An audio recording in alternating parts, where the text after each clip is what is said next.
Hello friends, स्वागत है आप सभी का खुशबू एकेडमी में। आज आपको मैं फ्रेंड्स बताऊंगी पाठ योजना नंबर 6 है। ठीक है, पाठ योजना नंबर आपका 5 है।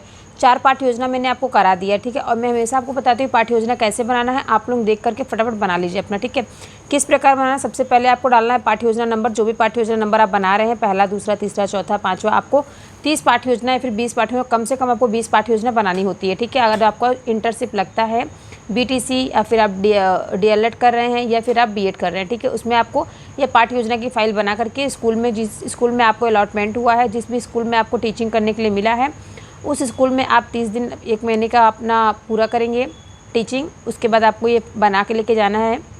ठीक है, लेसन प्लान किस प्रकार से आप पाठ योजना बना के किस प्रकार आप स्कूल में पढ़ाएंगे।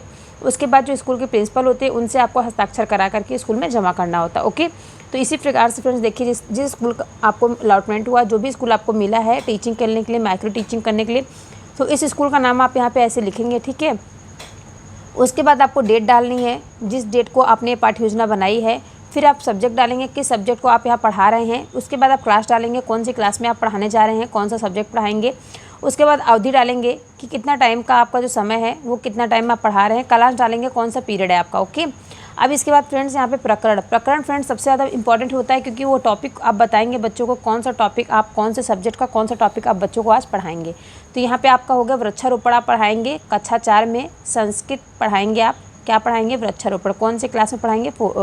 आपका ये है 4th क्लास में। ओके, अब देखिए हम बात करेंगे सामान्य उद्देश्य। सामान्य उद्देश्य आप ऐसे हेडिंग डाल करके ऐसे 3 लाइन लिख सकते हैं। ओके, यहाँ तक आपका हो गया। छात्रों की साहित्य में रुचि पैदा करेंगे आप। उसके बाद क्या, छात्रों को संस्कृत भाषा का ज्ञान कराएंगे। उसके बाद छात्रों के संस्कृत में शब्द भंडार में क्या करेंगे? वृद्धि करेंगे। ओके, यहाँ तक हो गया आपका सामान्य उद्देश्य। अब इसके बाद हम बात करेंगे विशिष्ट उद्देश्य। विशिष्ट उद्देश्य में आपको क्या क्या लिखना है? 2 पॉइंट लिखना है। फर्स्ट पॉइंट में लिखना है छात्रों में सहयोग की भावना का विकास करना। सेकंड पॉइंट लिखना है छात्रों को वृक्षारोपण के महत्व से अवगत कराना। ओके, यहाँ तक हो गया। अब हम बात करेंगे सहायक सामग्री का। तो सहायक सामग्री में फ्रेंड्स क्या है? शब्द एवं धातु रूप का चार्ट आप ले लेंगे, उसी से बच्चों को दिखा करके पढ़ाएंगे। ओके, ये आपका हो गया क्या? टीचिंग लर्निंग आपका सहायक सामग्री हो गया। उसके बाद हम बात करेंगे यहाँ पे पूर्व ज्ञान। पूर्व ज्ञान क्या क्या है? बच्चे जो हैं वो वृक्ष के महत्व को जानते हैं। ठीक है, बच्चों को आपने पूर्व ज्ञान जान लिया। अब देखिए, ये आपका फर्स्ट पेज यहाँ पे कंप्लीट होता है। इस प्रकार से आपको फर्स्ट पेज लिखना है पूरा। ठीक है, दिख गया आप लोगों को? समझ में आ गया सभी को? साफ साफ आप लोगों को दिख रहा है ना? अगर कुछ भी आप लोगों को डाउट हो तो आप कमेंट करके तुरंत पूछ सकते हैं। अब चलिए हम सेकंड पार्ट पे चलते हैं। सेकंड पेज पे आप कैसे आपको लिखना है, यहाँ पे आपको डालना है प्रस्तावना। प्रस्तावना में आप देखिए, एक कॉलम बनाएंगे क्रम संख्या, सेकंड कॉलम बनाएंगे छात्राध्यापिका क्रिया, थर्ड कॉलम बनाएंगे छात्र प्रतिक्रिया। ठीक है, फर्स्ट नंबर में आप क्या लिखेंगे?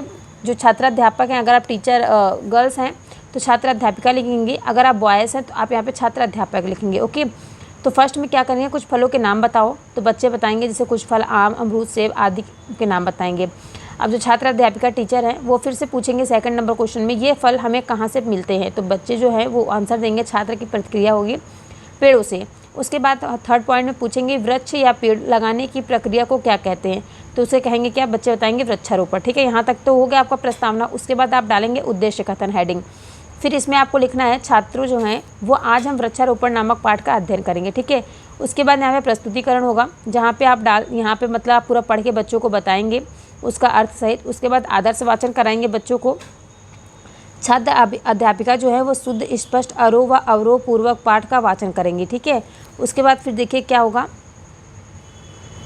उसके बाद अनुकरण वाचन होगा। छात्र क्या करेंगे? छात्राध्यापिका छात्रों को पाठ का अनुकरण वाचन करने को कहेंगी। ठीक है, इसके बाद आपका यहाँ तक कंप्लीट हो गया। प्रस्तावना आपने लिख लिया, उद्देश्य कथन हो गया, आपका प्रस्तुतिकरण हो गया, उसके बाद आपका आदर्श वाचन हो गया, फिर अनुकरण हो गया, फिर आपका क्या हो गया? अध्यापिका स्पष्टीकरण आपको लिखना है।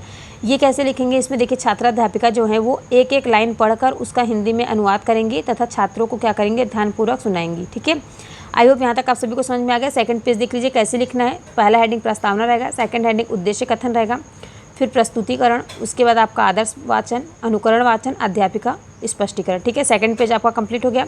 चलिए थर्ड पेज पे चलते हैं। थर्ड पेज पे देखिए क्या करना है आपको? श्याम पटकार देना है बच्चों को। श्याम पटकार में क्या होता है? जो कठिन वर्ड आपके होते हैं, ठीक है, उसको आप बच्चों को लिख के उसका अर्थ बताएंगे।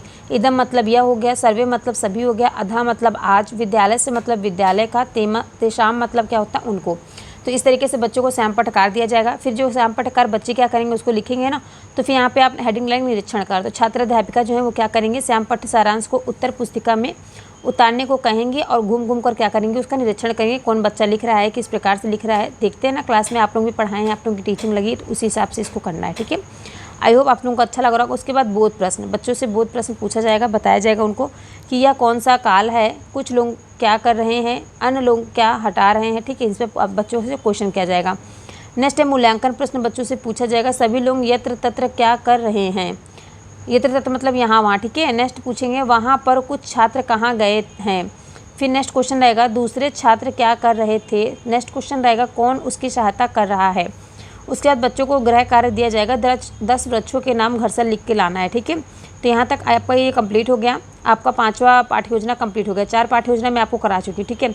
ये 5वां पाठ्य योजना आप लोग लिख लीजिए। इसके बाद नेक्स्ट में 6वां पाठ्य योजना, आपको पूरा जितना भी आपको पाठ्य योजना लिखना है।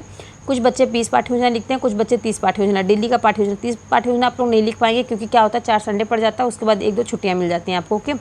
तो इसी हिसाब से आप लोग जो है कम से कम 25 पाठ्य योजना आपको कंप्लीट करना रहेगा, ठीक है। तो मैं आपको 25 पाठ्य योजना कंप्लीट करा दूँगी, एक पाठ्य योजना मैं डेली करा रही हूँ, ठीक है। आप लोग फटाफट अपना करते जाइए, पाठ्य योजना बना कर लेके जाइए, स्कूल में अच्छे से बच्चों को पढ़ाइए, ओके। तो चलिए मिलते हैं नेक्स्ट क्लास में। और वीडियो जो है फ्रेंड्स, आप सभी लोग लास्ट तक देखने के लिए आप लोगों को बहुत बहुत धन्यवाद।